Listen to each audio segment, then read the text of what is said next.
అదరకొట్టే కారం రంగు రుచి ఆచి కారం పొడి. 90 టీఎంసీలకు తాము డిపిఆర్ పంపి పాలమూరు రంగారెడ్డి ప్రాజెక్టుకు 7 అనుమతులు సాధించామన్నారు హరీష్ రావు. కాంగ్రెస్ సర్కార్ పెండింగ్ అనుమతులు తేవాల్సింది పోయి డిపిఆర్ వెనక్కు తెచ్చిందని విమర్శించారు. 45 టీఎంసీలు చాలని ఉత్తమ్ ఎలా లెటర్ రాస్తారని ప్రశ్నించారు Harish.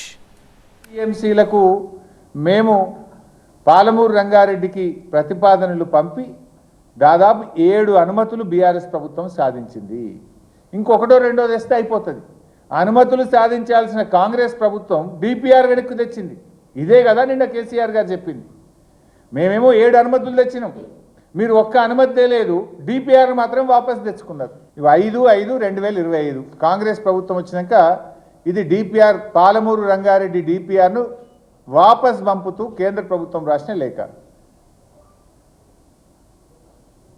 5th May 2025 Palamuru DPR వాపసు వచ్చిన లేఖ ఇది.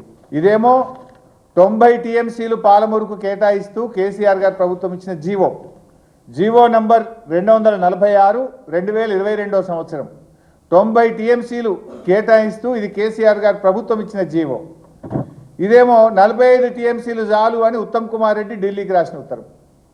45 చాలు అని ఉత్తరం రాసిన ఢిల్లీకి. 45 చాలు, మా డిపిఆర్ని అప్రైజల్ చేయండి అని సిగ్గు లేకుండా ఈ రాష్ట్ర ప్రయోజనాల్ని దెబ్బతీస్తూ ఢిల్లీకి ఉత్తరం రాసిండు ఉత్తమ్ కుమార్ రెడ్డి, రేవంత్ రెడ్డి. తలకాయ ఎడబెట్టుకుంటారు ఇప్పుడు మీరు. మేము ఉత్తరమే రాయలేదన్నావు కదా, ఇది మీరు రాసిన ఉత్తరమే, సంతకం మీదే ఉత్తమ్ కుమార్ రెడ్డి గారి సంతకం నీది కాదా?